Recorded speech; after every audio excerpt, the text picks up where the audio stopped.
मेरे प्यारे दोस्तों, मैं कर्णवीर और पुनः आप सबों का अपने YouTube चैनल मैथ स्पेशल पे स्वागत करता हूं। और आज हम लोग फिज़िक्स के एक नए टॉपिक को पढ़ने वाले हैं।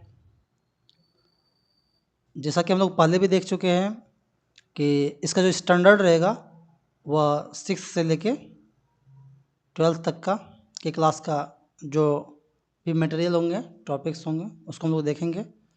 तो आज का जो टॉपिक है वो है गति। पिछले क्लास में हम लोगों ने मेज़रमेंट देखा था, ठीक है। मेज़रमेंट एंड यूनिट, यानी पिछली क्लास में हम लोगों ने मापन और मात्रक को देखा था। और उसका जो भी इस चैप्टर से रिलेटेड जो भी ऑब्जेक्टिव्स थे उसको हम लोग दूसरे वीडियो में कवर किए थे। ठीक उसी प्रकार आज हम लोग एक नए टॉपिक को पढ़ेंगे, गति अर्थात मोशन। और जस्ट इसके बाद हम लोग इससे संबंधित जो भी ऑब्जेक्टिव्स होंगे उसको भी देखेंगे, ठीक है। तो एक एक करके मतलब बहुत ही कम समय में हम लोग फिजिक्स के सारे टॉपिक को देख लेंगे और उससे जो भी ऑब्जेक्टिव्स क्वेश्चन पूछे जाते हैं एग्ज़ाम में उन सबको हम लोग एक साथ डील कर लेंगे, ठीक है।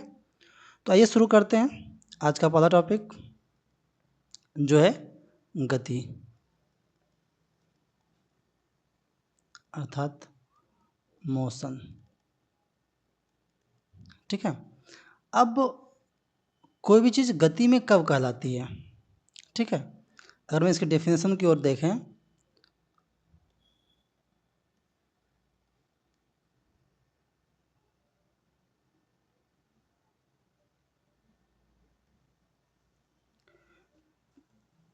अगर मैं इसके डेफिनेशन की ओर देखूं तो हम लोग एक्चुअली में अगर बात करें कि ये गति या विराम है क्या,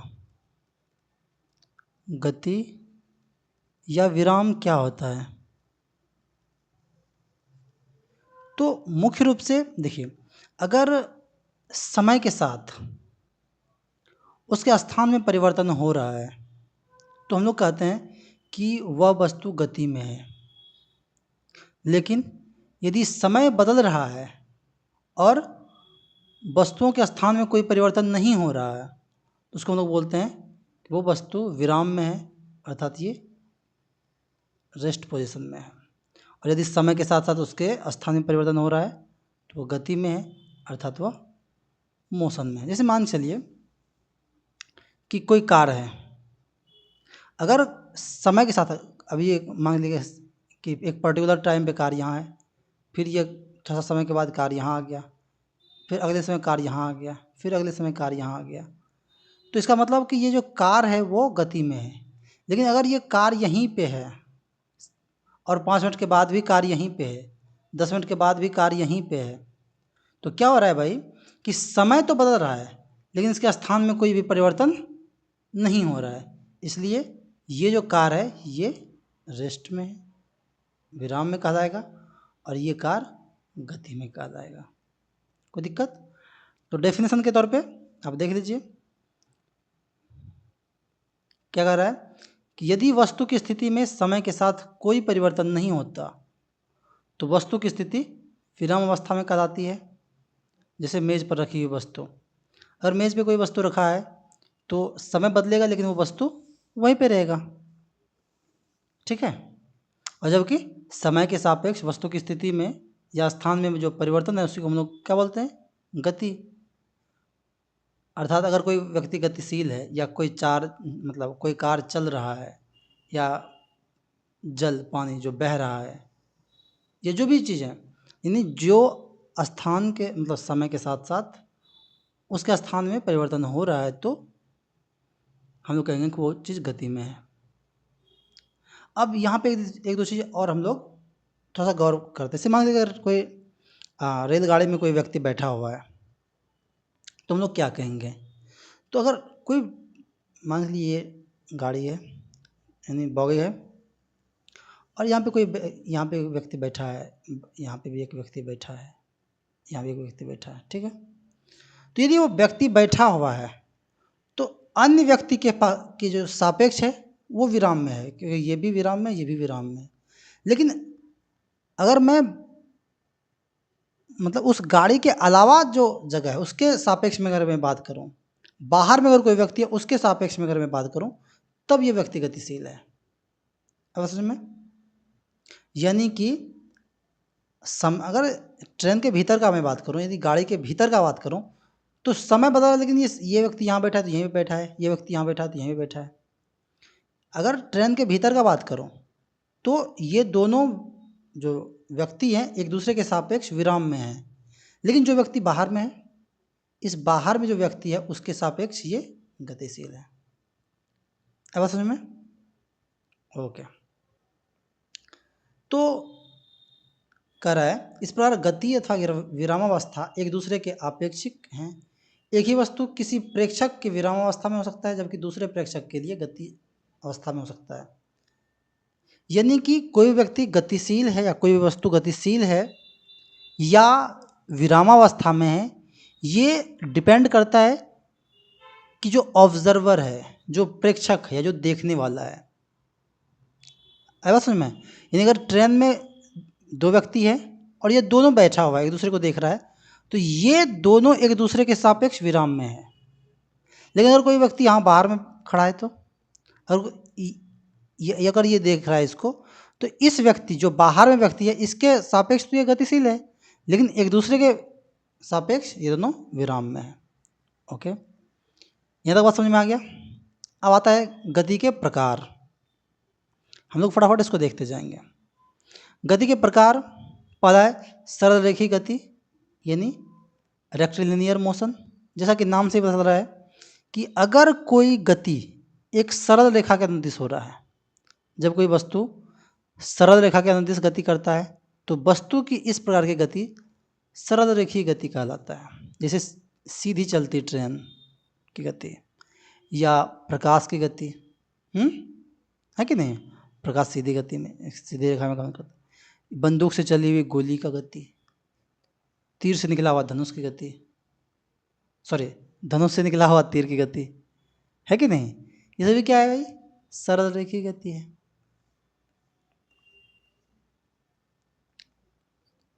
नेक्स्ट है वृत्तीय गति, अर्थात सर्कुलर मोशन। यदि कोई वस्तु वृत्तीय पथ पर गति करती है तो वस्तु की गति वृत्तीय गति कहलाती है। अब ज़रा इसको समझिए। वृत्तीय मतलब एक वृत्ताकार पथ पर ये गति कर रहा है, यहाँ है, ये इसी पथ पर बार बार घूम रहा है, इसको क्या बोलते हैं भाई? इसको बोलते हैं वृत्तीय गति या सर्कुलर मोशन। दूसरा है घूर्णन गति, रोटेशनल मोशन। ये घूर्णन गति क्या होता है कि यह किसी एक पर्टिकुलर अक्ष, उसका जो ध्रुव है, उसका जो अक्ष है, उसी पे बार बार घूम रहा है। अब जैसे मान के लिए इसको अगर मैं समझाने का कोशिश करूं तो हम लोग क्या देखते हैं, जैसे लट्टू घूमता है ना जी, तो लट्टू अपने अक्ष पर, नहीं अगर ये मान लीजिए अगर ये लट्टू है, ठीक है, तो ये अपने अक्ष पे ही घूमता है, बार बार ऐसे घूम रहा है, नहीं घूमता है ना जी। तो जब ये बार बार अपने अक्ष पे ऐसे घूम रहा है तो उसको हम लोग बोलते हैं घूर्णन गति। लेकिन जब यही लट्टू मतलब अपने अक्ष पे घूमते हुए ये किसी अन्य बिंदुओं के चारों ओर घूम रही है, तब लोग बोलते हैं उसको वृत्तीय गति। अब समझ में? जैसे अगर मैं बात करूं यहीं पे, अगर मैं एक बात और कर लूं कि जैसे पृथ्वी का बात करूं, तो पृथ्वी अपने अक्ष पे भी घूमता है ना जी, घूमता ना जी, और इसके अनुरूप दिन रात होते हैं। ये दिन रात जो होता है वो पृथ्वी के अपने अक्ष पे घूमने के कारण होती है, अर्थात घूर्णन गति के कारण होता है। यानी घूर्णन गति के कारण दिन और रात होते हैं। जबकि पृथ्वी सूर्य के चारों ओर चक्कर भी लगाती है। अब ये मान लीजिए सूर्य है तो इसके चारों ओर चक्कर लगाती है ये पृथ्वी। तो जब ये पृथ्वी इसके चारों ओर चक्कर लगा रही है तब ये होता है वृत्तीय गति, या इसी को बोलते हैं परिक्रमण गति, और इसके कारण मौसम परिवर्तन होता है ना जी। यानी एक चक्कर लगाने में इसके 1 वर्ष लगते हैं। तो आया बात समझ में? यानी घूर्णन गति के कारण, पृथ्वी के घूर्णन गति के कारण दिन रात होते हैं, जबकि पृथ्वी का वृत्तीय गति के कारण या परिक्रमण गति के कारण मौसम परिवर्तन होता है। ओके, उसका देखिए आवर्त गति, ऑक्सिलेटरी मोशन, ये है क्या? यानी अगर कोई आवर्त मतलब क्या होता है कि एक खास समय अंतराल के बाद अगर वो उस गति का पुनरावृत्ति होती है, उसको हम लोग बोलते हैं आवर्त गति। जब कोई वस्तु किसी निश्चित समय अंतराल के बाद अपनी गति को दोहराती है, तो इस प्रकार की गति को आवर्त गति कहते हैं। जैसे मान के चलिए झूला झूलते हैं ना जी, तो झूला झूलने में क्या होता है कि एक पर्टिकुलर टाइम पे ये एक खास बिंदु के दोनों ओर मूव करता है और एक खास समय के बाद, तो ये जो गति है ये कहलाता है आवर्त गति। ठीक है, आप देखेंगे, या फिर वो मतलब घड़ी का पेंडुलम देखें हैं, वह भी पेंडुलम नहीं घूमते रहता है, मतलब ऐसे मूव करते रहता है खास समय के बाद वो, तो इसको हम लोग बोलते हैं आवर्त गति। कोई दिक्कत? तो ये 4 प्रकार की गतियाँ थी। अब इससे संबंधित कुछ बेसिक टर्म्स हैं, एक एक करके आइए हम लोग उसको भी डिस्कस कर लेते हैं। ठीक है, उसमें से फर्स्ट ऑफ ऑल है मूल बिंदु। अब मूल बिंदु का बात करें, नहीं ऑरिजिन, तो इसमें हम लोग क्या देखते हैं कि जब हम लोग को मेजरमेंट का ज़रूरत पड़ता है, किसी भी चीज़ को मापने का ज़रूरत पड़ता है, कोई भी दूरी है अगर उसको हम लोग मापेंगे तो उसके लिए एक खास बिंदु मतलब रखते हैं जहाँ से कि हम लोग मापना प्रारंभ करते हैं। वो जो खास बिंदु थे उसको हम लोग बोलते हैं ओरिजिन। ठीक है, यानी इसी ओरिजिन से, इसी मूल बिंदु से हम लोग दूरी को मापते हैं। ठीक है, वैसे पिछले क्लास में हम लोग दूरी और डिस्प्लेसमेंट का बात की, तब ये दूरी क्या है वो देख लेते हैं कि किसी वस्तु द्वारा निश्चित समय में तय किए गए पथ की लंबाई को दूरी कहते हैं। यानी एक पर्टिकुलर टाइम में जो हम लोग जो पथ का जो लंबाई तय करते हैं उसी को हम लोग दूरी बोलते हैं। यह एक अदिश राशि होती है। गतिशील वस्तु के लिए समय बढ़ने पर दूरी का मान सदैव बढ़ता है और इसका मात्रक मीटर होता है। अब मान चलिए कि हम लोग जो वहाँ पे समझे थे, कोई वस्तु यहाँ है, ठीक है, और एक पर्टिकुलर टाइम के बाद वो वस्तु यहाँ आ गया। ठीक है, तो ये जो पथ का लंबाई है, ये घूमते हुए जो आया है, ये पथ का जो लंबाई है यही दूरी कहलाता है। जबकि इसके बीच का जो मिनिमम डिस्टेंस है, अर्थात ये इसका विस्थापन कहलाता है। ठीक है, इसका चर्चा हम लोग पिछले क्लास में बहुत अच्छे तरीके से किए थे। और दूरी और विस्थापन दोनों का मात्रक मीटर ही होता है। आइए आगे देखते हैं। यहाँ से हम लोग को थोड़ा सा समझने की ज़रूरत है। ठीक है, यहाँ से बहुत सारे सवाल पूछे जाते हैं, तो इसको थोड़ा सा आप ध्यान दीजिए कि दूरी जो है, अगर मैं इसी मतलब इसी चार्ट पे बात करूँ, मान लीजिए कि ये आपका पॉइंट ए है, 30 मीटर के बाद पॉइंट बी है, 20 मीटर के बाद पॉइंट सी है, और 15 मीटर के बाद पॉइंट डी है, और फाइनली 15 मीटर और पॉइंट ई है। ठीक, और कोई व्यक्ति ए से चलना प्रारंभ करता है, वो ए से ई तक आता है और फिर रिटर्न वो ई से सी तक आ जाता है। ठीक है, तो अगर मैं इस व्यक्ति जो कि ए से पहले ई तक आया और ई से रिटर्न सी तक आया, अगर मैं इसका दूरी का बात करूं तो दूरी क्या आ जाएगा कि पहले 30 आया होगा, फिर 20 आया होगा, 50, फिर ये इधर 15 आया होगा, 65, फिर ये 15 आया होगा, 80, यहाँ तक मैं 80 तय कर लिया। दोबारा जब इधर रिटर्न हो रहा होगा तो फिर 15 और 15 फिर 30 इधर आया होगा। अर्थात इसका जब मैं दूरी का बात करूँगा तो कितना हो गया, 80 ये, और रिटर्न जब आ रहा होगा तो 15 15 30 ये, अर्थात इसका दूरी कितना हो गया, 110। लेकिन जब मैं बात करूँगा विस्थापन का, विस्थापन के बारे में क्या बात किए थे कि प्रारंभिक स्थिति और अंतिम स्थिति के बीच का जो न्यूनतम दूरी है उसको हम लोग क्या बोलते हैं, विस्थापन। अर्थात पहले वस्तु यहाँ था और अभी वस्तु यहाँ है, बशर्ते ये रिटर्न होके आया है, लेकिन है तो यहीं पे। अर्थात इसके बीच का जो एक्चुअल डिस्टेंस है उसी को हम लोग बोलते हैं विस्थापन। अर्थात इसके बीच का डिस्टेंस कितना, दूरी कितना है, तो 30 और 20 50। अब समझ में। अर्थात विस्थापन क्या होता है कि दो बिंदुओं के बीच का जो न्यूनतम डिस्टेंस होता है, मिनिमम डिस्टेंस, वही उसका विस्थापन कहलाता है। कोई दिक्कत? जैसे यहाँ पे देखिए एक चीज़ और बताया गया है, एक एग्जांपल यहाँ पे दिया गया है। मान लीजिए कोई वस्तु पहले ओ से ए तक आया 3 किलोमीटर, और फिर ये यहाँ से बी तक आया 4 किलोमीटर। जब बात करेंगे दूरी का तो पहले ये 3 किलोमीटर दूरी तय किया होगा और ये 4 किलोमीटर दूरी किया होगा, यानी अगर मैं दूरी का बात करूँ तो ये टोटल 7 किलोमीटर तय कर दिया।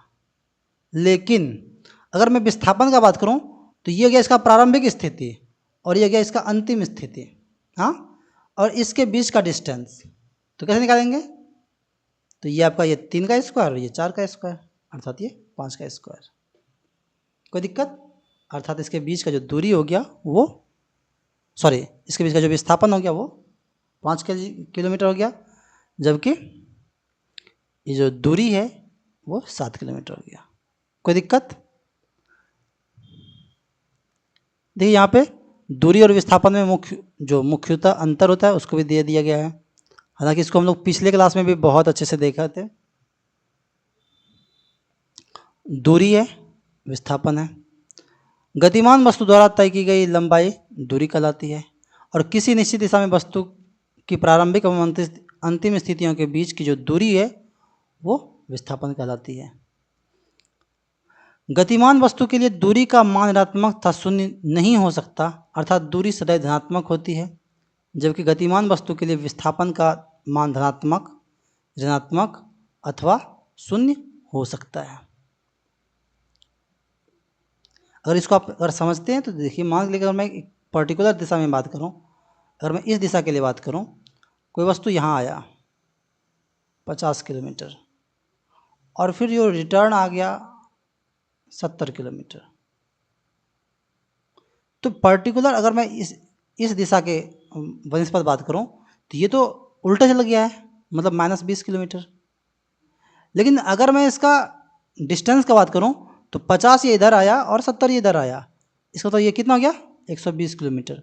अर्थात दूरी जो है कभी भी ऋणात्मक और ज़ीरो नहीं हो सकता है, जबकि जो विस्थापन है वह ऋणात्मक, धनात्मक और शून्य तीनों हो सकता है। कोई दिक्कत? से मान के लिए कि एक वस्तु यहाँ है, ये यहाँ से पहले 100 किलोमीटर आगे गया, यहाँ आ गया, और फिर ये रिटर्न 100 किलोमीटर आके फिर यहीं आ गया, जहाँ था वो वहीं आ गया। तो इस कंडीशन में भी दूरी का अगर मैं बात करूँ तो 100 मीटर ये आया, 100 किलोमीटर आया और ये 100 किलोमीटर दोबारा गया। अच्छा, दूरी तो वो तय किया 200 किलोमीटर, लेकिन विस्थापन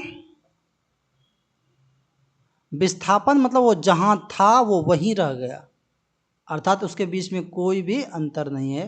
इसका मतलब इस कंडीशन में विस्थापन 0 हो जाएगा। कोई दिक्कत? ओके। तो ये दूसरी बात कहता है, यह पथ की आकृति पर निर्भर करती है। बिल्कुल करती है। दूरी जो है वह पथ की आकृति पर निर्भर करती है, यह पथ की आकृति पर निर्भर नहीं करता है। इसका मतलब समझिए, जैसे मान के लिए कि अरे ये दो बिंदु है, यह ए, यह बी। कोई व्यक्ति यहाँ से चलना शुरू किया और ये यहाँ से यहाँ तक यहाँ आ गया, ये व्यक्ति है एक्स। एक दूसरा व्यक्ति है, ये इधर आया, ऐसे घूमते घूमते घूमते घूमते घूमते घूमते यहाँ तक आ गया, ये वाई, तीसरा ये ऐसे घूमते घूमते घूमते गया, आ गया, ये है जेड। तो ए से बी तक जाने के लिए सब अलग अलग दूरी तय किया है ना जी। सबसे शॉर्ट कोई ये एक जेड था, यहाँ पहुँच गया, एक्स था इसे घूम के पहुँचा, और वाई कुछ ज़्यादा ही घूम के पहुँचा। तो दूरी का जो मान है सबके लिए अलग अलग होगा, लेकिन विस्थापन, तो विस्थापन क्या होता है? विस्थापन होता है शॉर्टेस्ट डिस्टेंस, यानी इसके बीच का जो न्यूनतम दूरी है। ओके, ये तो इसके बीच का जो न्यूनतम दूरी वो तो फिक्स हो गया। यही इसका कहने का मतलब था कि दूरी जो है वह पथ की आकृति पर डिपेंड करता है, जबकि विस्थापन जो है वह पथ की आकृति पर निर्भर नहीं करता है। कोई दिक्कत? इसे और यहाँ पे डाल लीजिए कि दूरी जो है वह अदिश राशि होता है। क्या होता है? अदिश राशि, जो कि विस्थापन सदिश राशि होता है। कोई दिक्कत? ओके, आइए हम लोग देख लेते हैं कि गति जो है वह एक समान गति और असमान गति, इसका मतलब क्या है?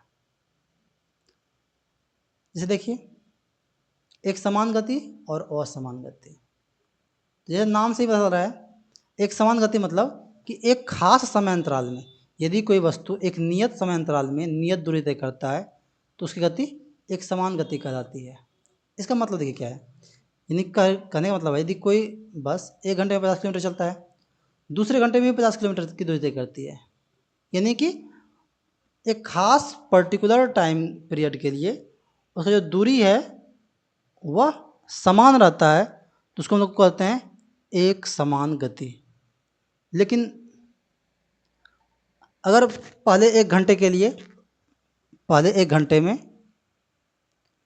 घंटे में सोचिए वो 50 किलोमीटर दूरी तय किया, फिर दूसरे 1 घंटे में, अगले 1 घंटे में वह 30 किलोमीटर दूरी तय किया, फिर अगले 1 घंटे में वह 80 किलोमीटर दूरी तय कर लिया। अगर ऐसा है तो देखिए ये क्या हो रहा है कि कभी रफ्तार में, कभी धीमा, कभी और रफ्तार, यानी इसका जो गति है वो एक समान नहीं है, वो बदल रहा है। तो इसको कहते हैं असमान गति। क्या कहते हैं इसको? असमान गति। और दूसरे केस में यदि पहले घंटे में 50 किलोमीटर दूरी तय किया, फिर दूसरे में 50 किलोमीटर तय किया, तीसरे में 50 किलोमीटर तय किया, यानी इन तीनों घंटे में वो 50-50 किलोमीटर ही दूरी तय कर रहा था, तो इसको बोलते हैं एक समान और इसको बोलते हैं असमान। कोई दिक्कत? आइए आगे देख लेते हैं।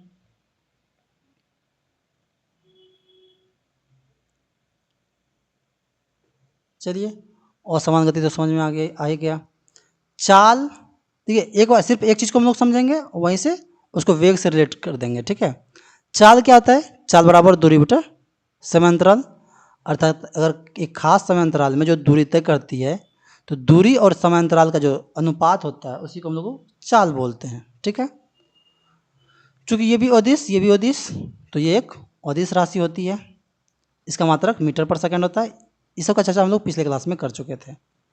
यहाँ जो जानना है वो देखिए, कहते चाल का जो प्रकार है, चाल के प्रकार, तो चाल के प्रकार में हम लोग देखेंगे एक समान चाल,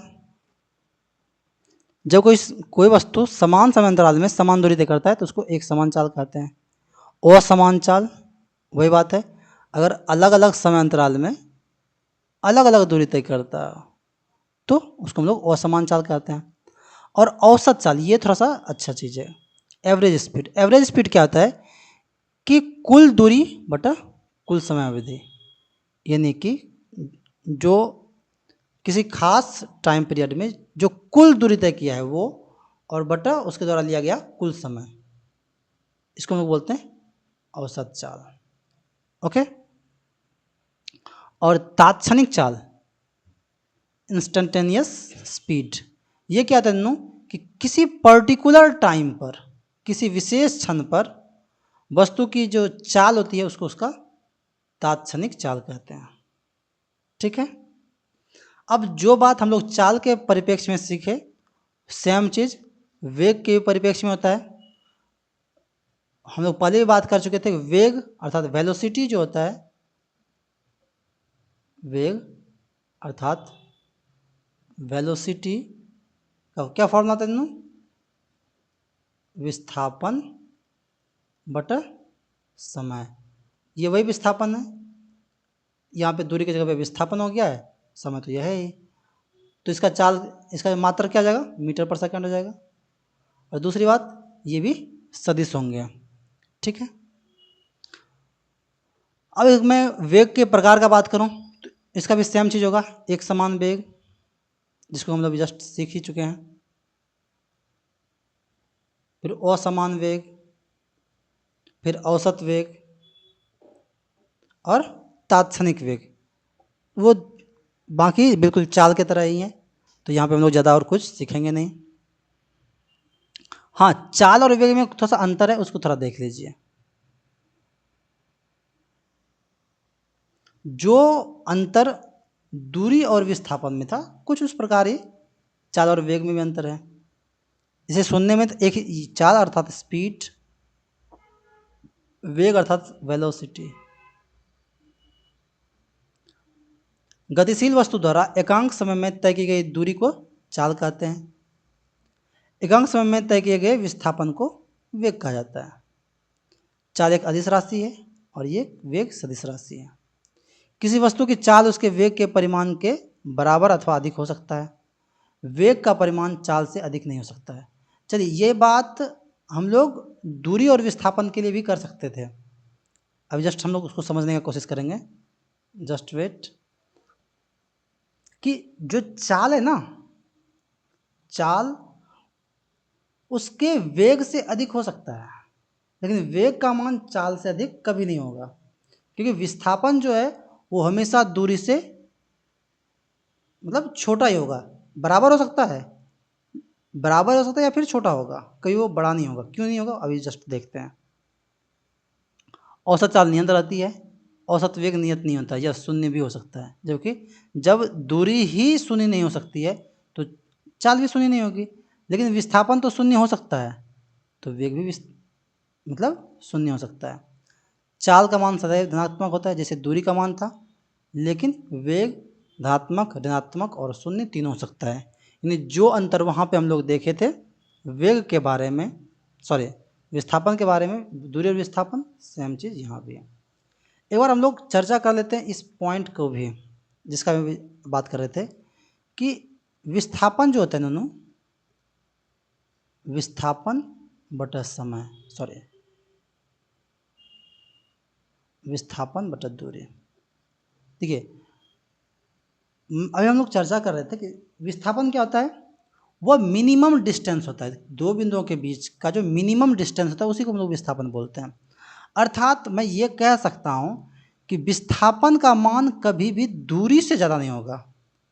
यानी मान लीजिए यहाँ पे कोई पॉइंट है, यहाँ से घूम के यहाँ तक आए, यहाँ से घूम के यहाँ आए, फिर यहाँ से घूम के बहुत सारा मार्ग हो सकता है, बहुत सारा रास्ता से मतलब यहाँ तक आए। तो ये सब अलग अलग, ये ए, ये बी, ये सी और ये डी, ये सभी दूरी होंगे। लेकिन अगर मैं डायरेक्ट इसको मिला दूं तो ये जो रास्ता है ये इसका विस्थापन है। तो ये सभी चूँकि मतलब इसमें अधिक मुड़ाव है, अर्थात ये ए है, बी है, सी है या डी है, इस सब का मान छोटा बड़ा हो सकता है, लेकिन विस्थापन हमेशा इस लंबाई में जो सबसे शॉर्टेस्ट डिस्टेंस है उसी को हम लोग बोलते हैं विस्थापन। अर्थात ये जो लाइन है वो सबसे छोटा होगा, यानी विस्थापन तो हमेशा छोटा ही होगा बनिस्पत दूरी के। अर्थात मैं यहाँ पे लिख देता हूँ, विस्थापन जो होगा वो हमेशा छोटा होगा, हमेशा छोटा होगा। बराबर भी हो सकता है, या तो बराबर होगा या लेकिन छोटा होगा, किससे? दूरी से। ठीक है, अगर आप ये बात अच्छे से समझ रहे हैं तो यहाँ से दो तीन ऑब्जेक्टिव्स और बन जाते हैं कि दूरी बटा विस्थापन, दूरी बटा विस्थापन, तो ये एक से बड़ा होगा या एक के बराबर होगा, जबकि विस्थापन बटा दूरी, ये एक से छोटा एक के बराबर होगा। कोई दिक्कत? मुझे उम्मीद है कि ये चीज़ें आप बिल्कुल समझ गए होंगे। बाकी एक चीज़ और देख लेते हैं कि जो त्वरण है, त्वरण अर्थात एक्सेलरेशन, वो क्या होता है। तो त्वरण जो है उसके बारे में थोड़ा सा जान लीजिए कि वेग में परिवर्तन का दर, इसका मतलब ये हुआ कि अगर वेग बढ़ रहा है, समय के साथ वेग में अंतर हो रहा है, इस बात को बहुत अच्छे से समझिएगा, ठीक है। अगर समय के साथ वेग में अंतर पड़ रहा है तो किस दर से अंतर पड़ रहा है, ये उसका त्वरण कहलाता है। यानी गतिमान पिंड के वेग में परिवर्तन के दर को त्वरण कहते हैं, ठीक है। इसका मतलब समझिए। इसे मान के लिए कि अभी कोई वस्तु है, उसका रफ्तार है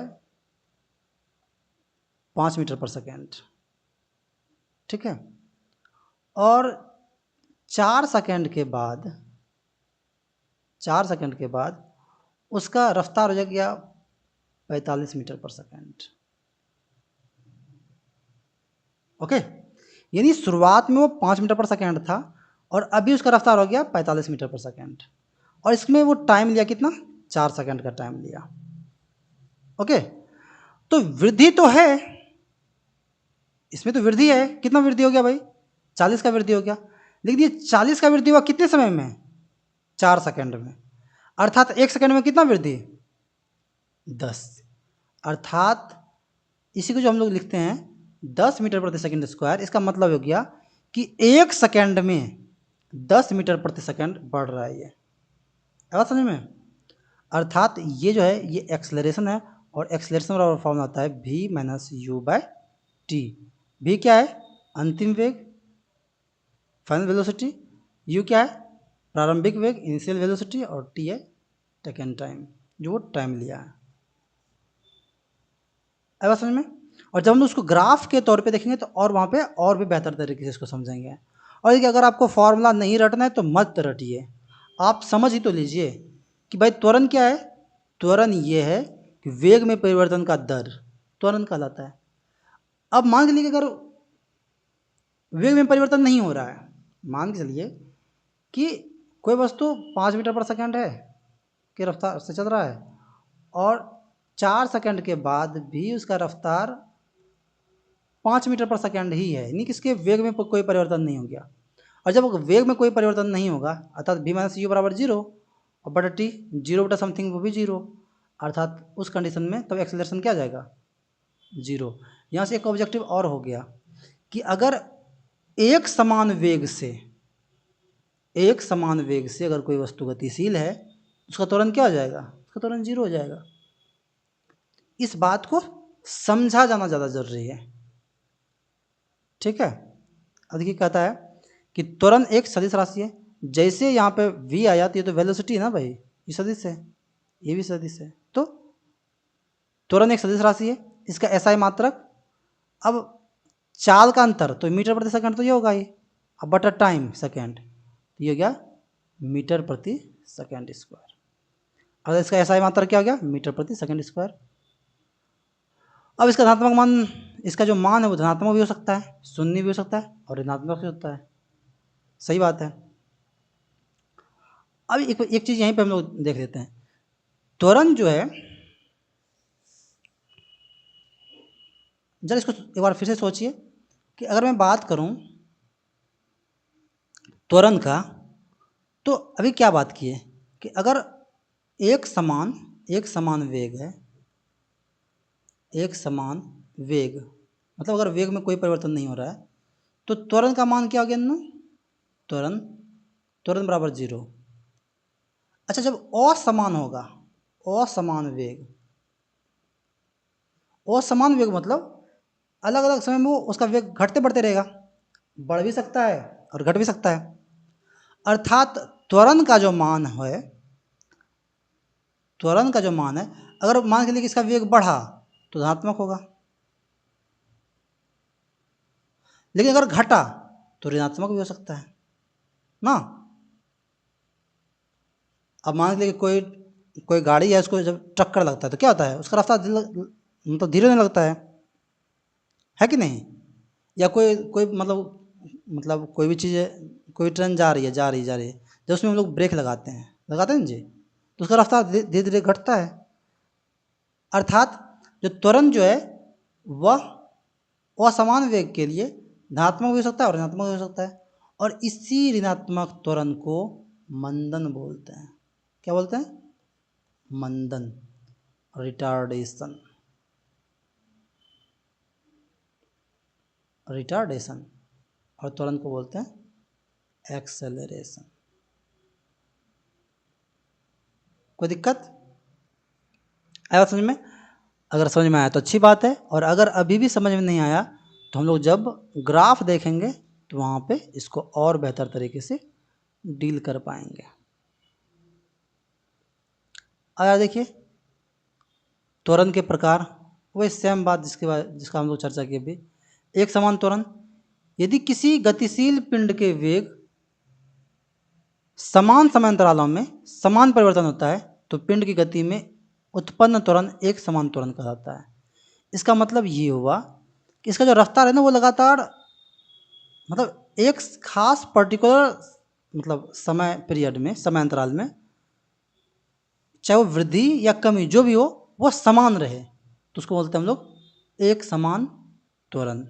जैसे पृथ्वी की सतह की ओर स्वतंत्रता पूर्वक गिरते हुए पिंड में गति में उत्पन्न त्वरण जी, इसका मान पता है? गुरुत्वीय त्वरण का मान कितना होता है? पिछले क्लास में हम लोग चर्चा किए थे, 9.8 मीटर पर सेकंड स्क्वायर। कहीं कहीं पे इसको 10 भी लेते हैं, अगर नहीं दिया रहे तो उसको हम लोग 9.8 एज्यूम करते हैं। दूसरा है असमान त्वरण, वही अगर समान समय अंतराल में वेग में जो परिवर्तन है वो अलग अलग हो, उसको हम लोग असमान बोलेंगे।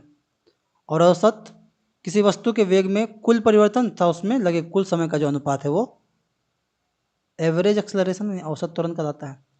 तात्क्षणिक त्वरण, वही किसी खास टाइम पीरियड मतलब खास टाइम पे, किसी पर्टिकुलर टाइम पे जो त्वरण होता है उसको हम लोग तात्क्षणिक त्वरण बोलते हैं।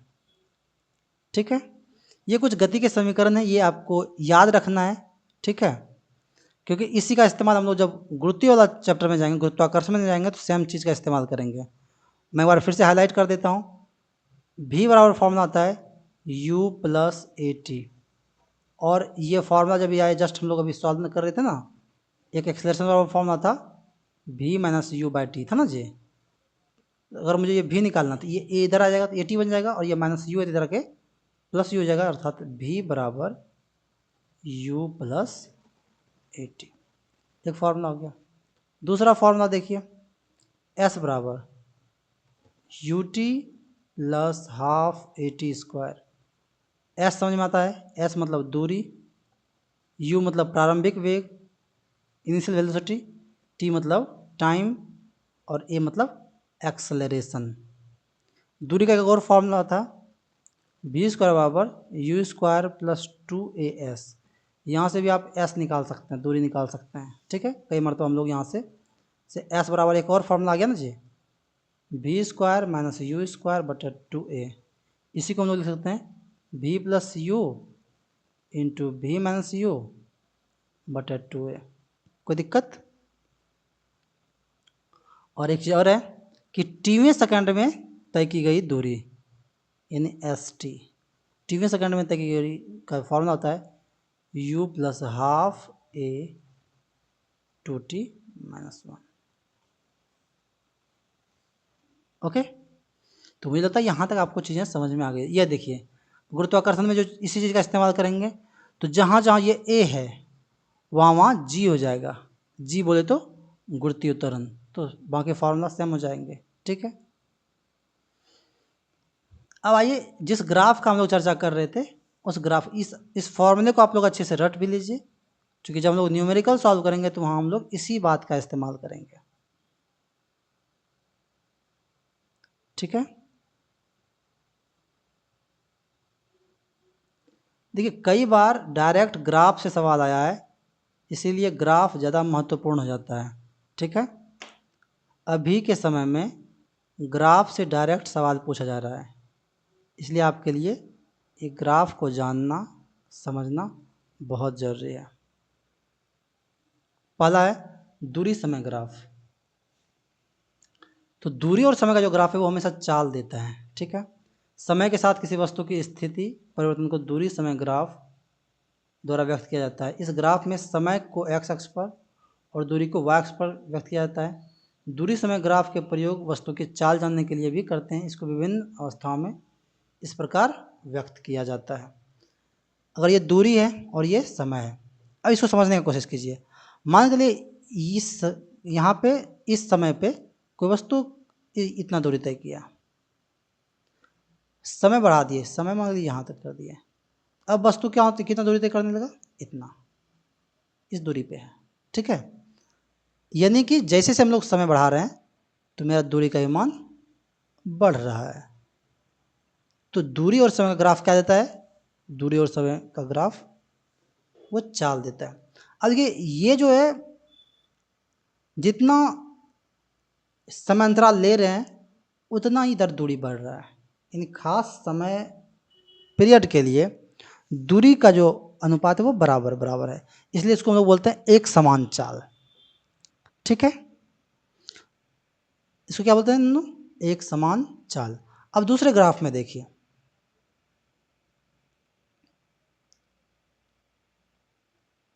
हाँ आया देखिए, ये जो है असमान चाल। असमान चाल मतलब अब ये या तो बढ़ सकता है या फिर लगातार घट सकता है, असमान।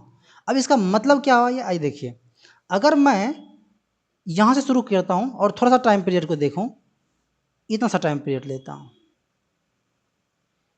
इस टाइम पे दूरी तय किया था इतना, मतलब इतना सा टाइम पीरियड के लिए दूरी का अंतर इतना था। मैं यही टाइम पीरियड यहाँ पे लेता हूँ, इतना है, ले लिया, चलिए ये टाइम पीरियड ले लिया। यानी इतना सा टाइम पीरियड के लिए इतना दूरी का अंतर, और इस टाइम पीरियड के लिए देखिए कितना अंतर है, इतना सा अंतर। यानी कि ये जो समय ग्राफ दे रहा है, यानी दूरी और समय का जो ये ग्राफ दे रहा है, ये असमान चाल का दे रहा है, और ये असमान चाल लगातार घट रहा है, नहीं घट रहा है। यहाँ पे जब शुरुआती दौर में था इतना सा समय में इतना दूरी तय कर लिया, लेकिन बाद में जाके इतना ही समय में केवल इतना सा दूरी तय कर पाया। इसका मतलब इसका रफ्तार क्या है, लगातार घट रहा है, अर्थात ये घटते चाल के दौर का ग्राफ है। दूसरे कंडीशन में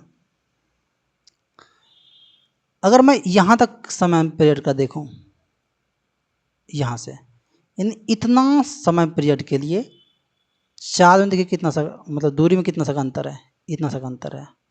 और मैं अगर इसी टाइम पीरियड का मैं आगे थोड़ा सा बात करूँ, अगर मैं यहाँ से लेके या इस जगह से लेके इस जगह का मैं चर्चा कर रहा हूँ, यानी इतना समय में इतना सा दूरी तय किया, और वही इतना सा यहाँ से लेके यहाँ तक समय में देखिए कितना दूरी तय कर लिया है, इतना दूरी तय कर लिया। इसका मतलब ये हुआ कि यहाँ से लेके इतना समय अंतराल में वो केवल इतना दूरी तय कर पाया था, जबकि आगे इसी समय अंतराल में वो इतना ज़्यादा दूरी तय कर लिया, मतलब बाद में जाके इसका स्पीड बढ़ गया है। तो ये बढ़ती हुई चाल का ग्राफ है, यानी असमान है। असमान में या तो घटती हुई हो सकता है या फिर बढ़ती हुई हो सकता है, या फिर असमान मतलब अगर बढ़ती घटती है तो हम लोग कोई भी ऐसे ग्राफ खींच देंगे तो चलेगा। दूसरा कंडीशन है कि विरामावस्था में अगर किसी को दर्शाना है तो यहाँ पे देखिए, ये जो ग्राफ है ये विरामावस्था को दर्शा रहा है। इस समय पे दूरी यहाँ है, फिर समय बढ़ा दिए फिर भी दूरी उतना ही है, फिर समय बढ़ा दिए फिर भी दूरी उतना ही है, अर्थात उसके दूरी में कोई अंतर नहीं है। इसका मतलब वो रुका हुआ है, अर्थात विरामावस्था में दूरी समय का जो ग्राफ है वो समय के समांतर होता है, एक्स एक्सिस के समांतर होता है। ये विरामावस्था है। आया बात समझ में? ओके, धन्यवाद। अब आता है वेग समय का ग्राफ। तो वेग समय का ग्राफ है वह त्वरण को दर्शाता है। वैसे देख,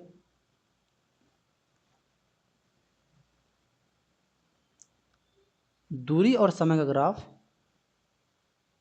चाल दे रहा था, ठीक है। विस्थापन और समय का जो ग्राफ है वो वेग देगा। वेग और समय का जो ग्राफ है वह त्वरण देगा। क्या देगा? त्वरण। तो वेग और समय का जो ग्राफ है वह त्वरण को प्रदर्शित करता है। और कैसे करता है ये उसको भी देख लेते हैं।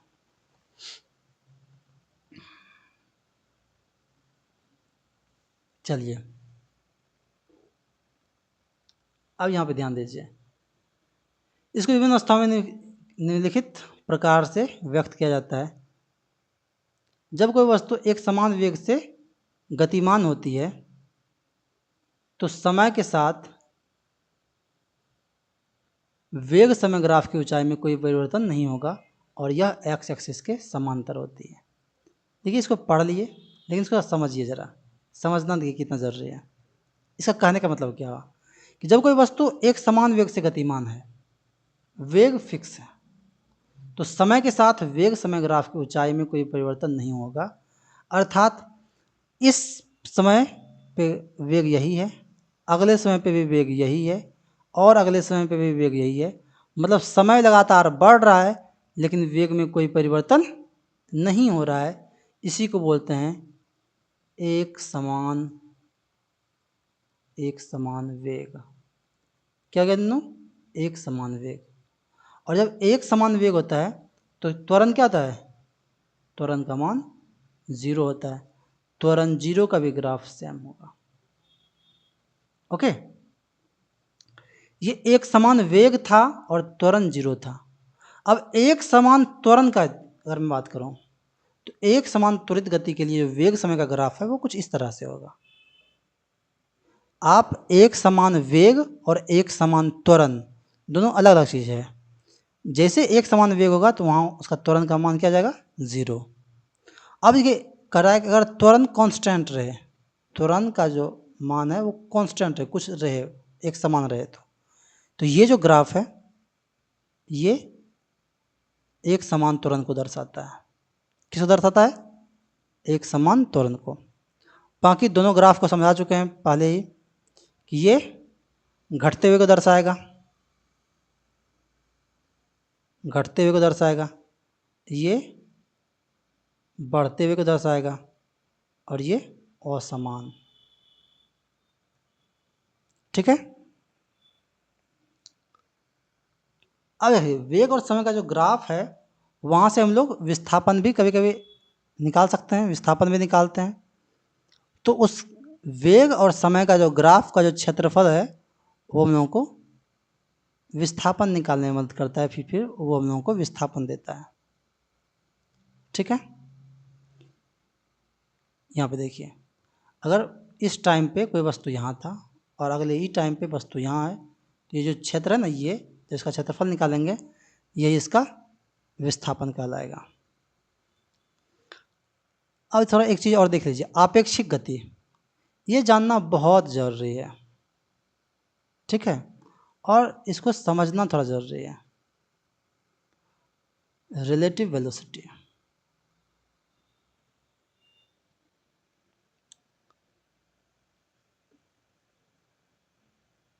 Relative velocity.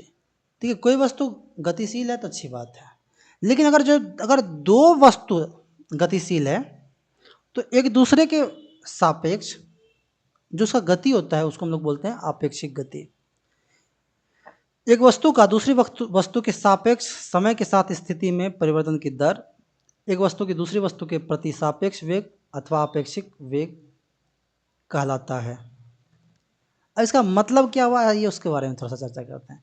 कहते यदि रेलगाड़ी ए बी के वेग क्रमशः वेलोसिटी ए और वेलोसिटी बी है तथा रेलगाड़ियों की दिशा एक समान है, तब भी बी ए बराबर। अब देखिए इसका मतलब क्या हुआ। इसका मतलब ये हुआ कि एक एक रेलगाड़ी है ए एक रेलगाड़ी है बी, इसका जो स्पीड है उसका भी ए ले लिए और इसका जो स्पीड है उसको हम लोग भी बी ले लिए। तो अगर दोनों एक दूसरे के मतलब एक दिशा में जा रहे हैं तो भी ए बी अगर मैं बात करूं यानी ए के मतलब बी के सापेक्ष ए का, तो इसको हम लोग क्या कहेंगे, भी A velocity of A minus velocity of B. और भी बी ए का अगर मैं बात करूंगा तो क्या होगा, वेलोसिटी बी माइनस वेलोसिटी ए। ये कब हो गया, जब एक दिशा में जा रहा है। इसको भी एग्जांपल के द्वारा समझेंगे। और जब विपरीत दिशा में जा रहे हैं तो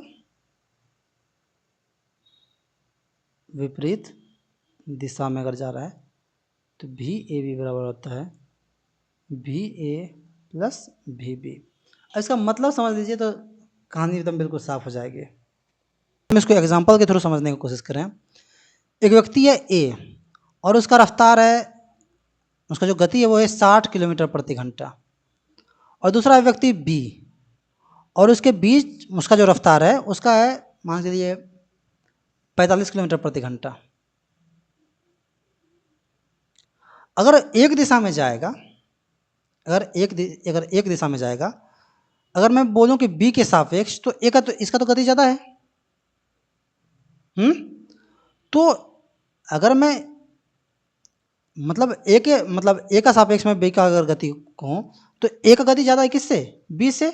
इसका अंतर कितना जाएगा, 15 किलोमीटर प्रति घंटा। लेकिन अगर मैं ए के सापेक्ष बी का बात करूं तो उसका तो गति कम है, अर्थात ये कितना जाएगा, -15 किलोमीटर प्रति घंटा।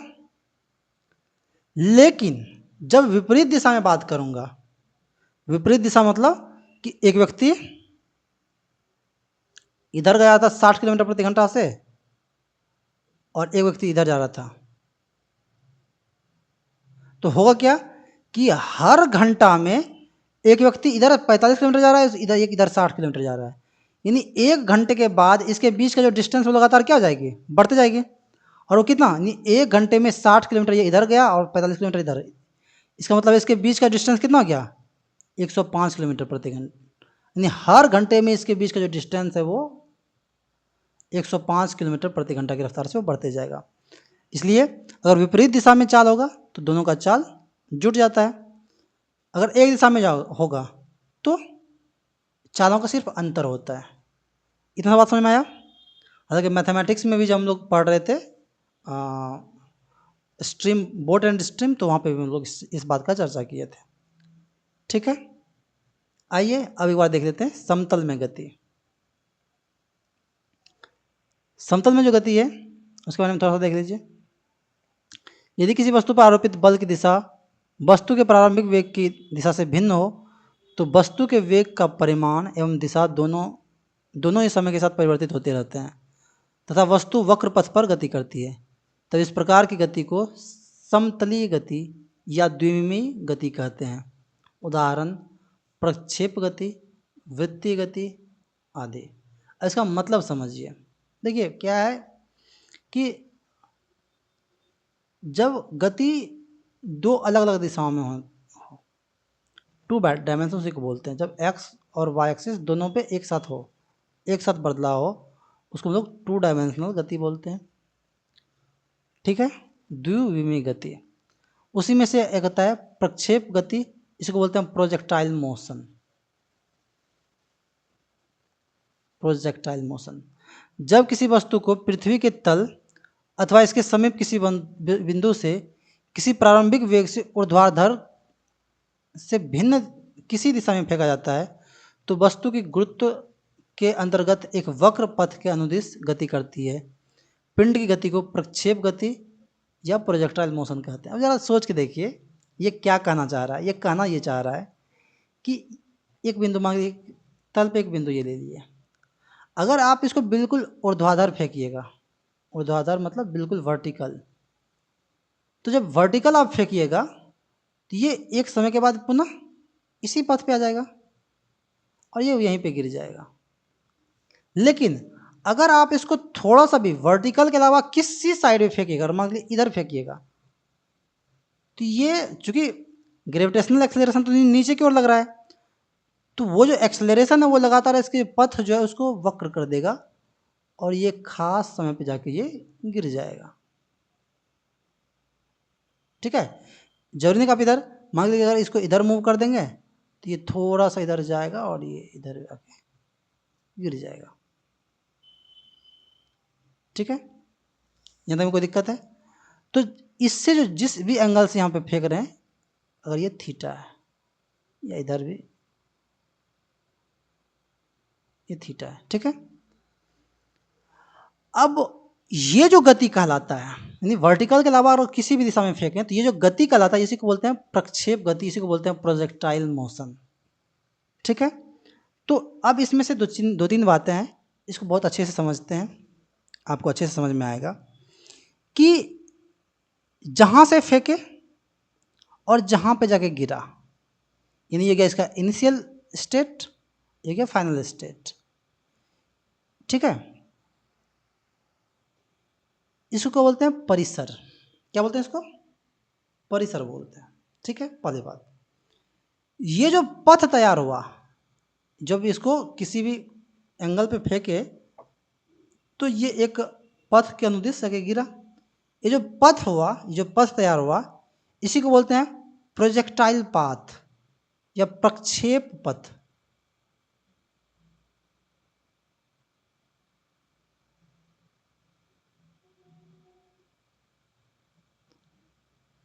प्रक्षेप पथ, प्रोजेक्टाइल पाथ।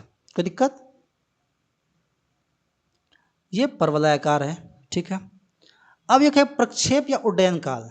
उड्डयन काल मतलब जितना देर तक ये जहां से फेंके और जहां जाके ये गिरा, इस बीच जो समय लिया, इसी को बोलते हैं प्रक्षेप काल या उड्डयन काल।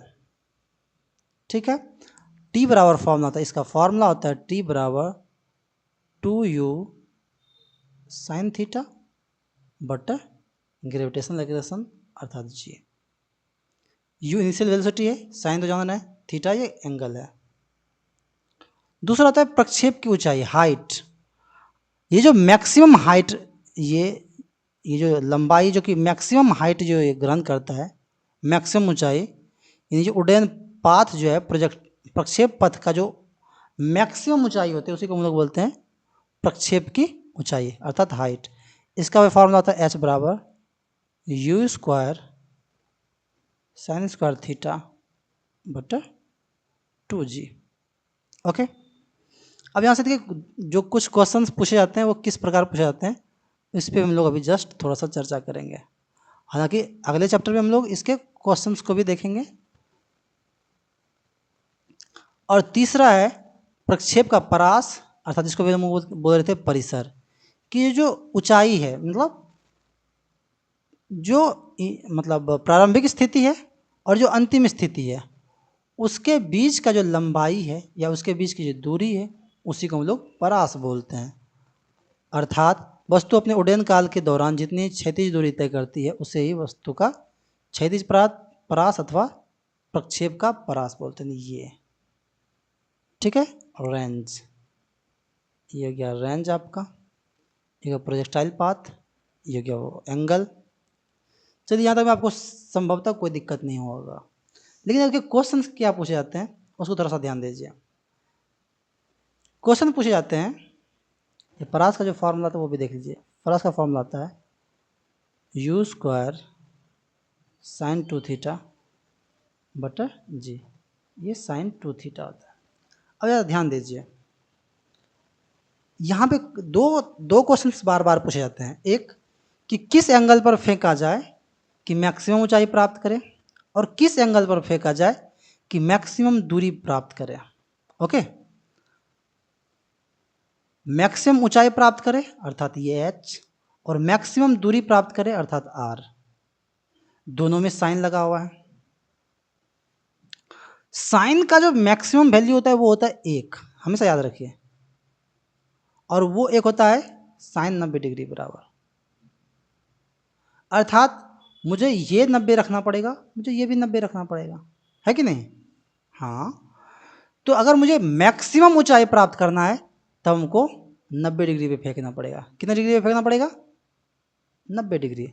और अगर मुझे मैक्सिमम दूरी प्राप्त करना रहे तो मुझे ये 2 थीटा बराबर 90 रखना पड़ेगा ना, अर्थात थीटा बराबर 45 डिग्री। कोई दिक्कत? अर्थात यहाँ से एक दो ऑब्जेक्टिव्स जो कि क्लियर होना है वो समझ गए होंगे कि अगर पूछा जाए कि भाई किस एंगल पर फेंका जाए कि मैक्सिमम ऊंचाई प्राप्त करे तो 90 डिग्री पे फेंकना पड़ेगा, और किस एंगल पर फेंका जाए कि मैक्सिमम दूरी प्राप्त करे तो 45 डिग्री के एंगल पे फेंकना है। मैक्सिमम परास हो तो 45 डिग्री पे फेंकना है कि नहीं?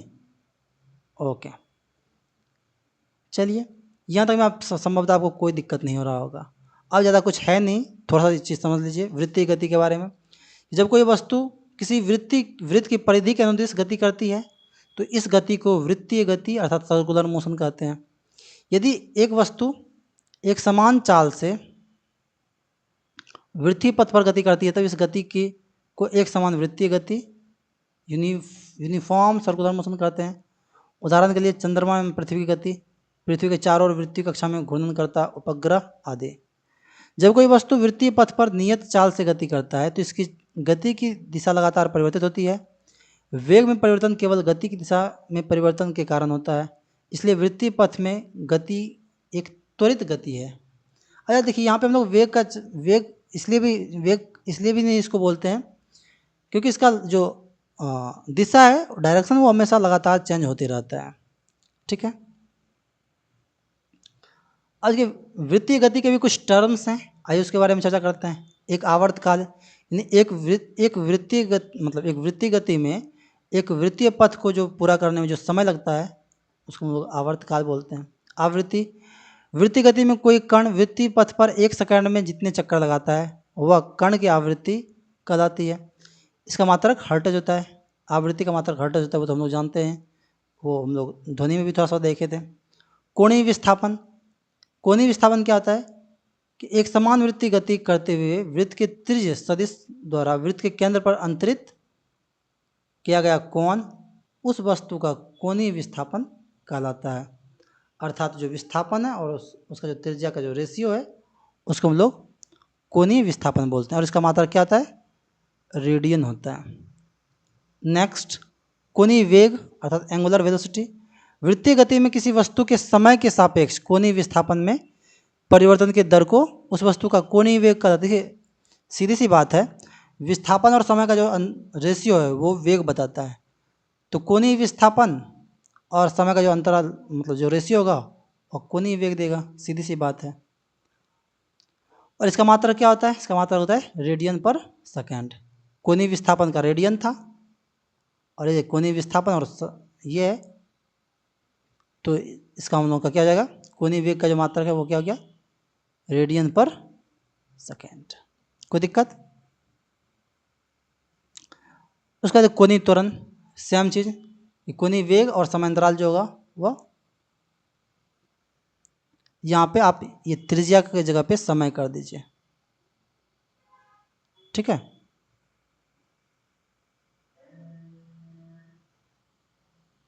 हाँ, तो ये कोणीय त्वरण का अगर मैं बात करूँ तो कोणीय वेग और समांतराल जो है वह कोणीय त्वरण कहलाएगा। और अभिकेंद्र त्वरण सेम चीज़ है, जब कोई कण एक समान वृत्तीय गति करता है तब कण के वेग का परिमाण नियत रहता है लेकिन उसकी दिशा लगातार बदलती रहती है, जिसके कारण वेग की लंबवत दिशा में एक त्वरण कार्य करता रहता है जिसकी दिशा सदैव केंद्र की ओर होता है। इस त्वरण को अभिकेंद्र त्वरण कहते हैं और इसका व्यंजक कुछ इस प्रकार है। अभिकेंद्र त्वरण बराबर ए बराबर फॉर्म होता है v²/r। ठीक है, तो ये संभवतः हम लोग एक करके गति के से संबंधित जो भी टर्म्स थे उसको आज हम लोगों ने सीखा, और मुझे उम्मीद है कि ये चीज़ें बिल्कुल आपको समझ में आया होगा। जो मुख्य रूप से जो हम लोग पढ़े उसको एक बार अगर हम लोग रिकैप करके देख लें तो हम लोग आज पढ़े क्या क्या कि गति के बारे में देख रहे थे कि गति एक्चुअल में है क्या क्या। एक बार ध्यान से देखिए, एक बार हम लोग सारे पॉइंट्स को डिस्कस कर लेते हैं ब्रीफ में। कि आज जो हम लोग पढ़े पढ़े भाई गति या विराम है क्या, ठीक है। उसके बाद गति के प्रकार देख लिए, उसके बाद चाल और वेग देखे, दूरी और विस्थापन देखे, त्वरण देखे, ग्राफ देखे, और प्रक्षेप गति देखे, वृत्तीय गति देखे, वृत्तीय गति देखे, ठीक है। और उससे संबंधित जो ऑब्जेक्टिव्स होंगे वो हम लोग जो नेक्स्ट वीडियो होगा, कल का जो वीडियो होगा, उसमें हम लोग इन सारे टॉपिक से रिलेटेड जो भी ऑब्जेक्टिव्स एग्जाम में पूछे गए हैं उन सारे ऑब्जेक्टिव्स को हम लोग एक करके सॉल्व करेंगे, ठीक है। तब तक आप पढ़ते रहिए और इस वीडियोज़ को ज़रूरतमंद विद्यार्थी तक ज़रूर पहुंचाइए। आप अपना ख्याल रखिए, पढ़ते रहिए।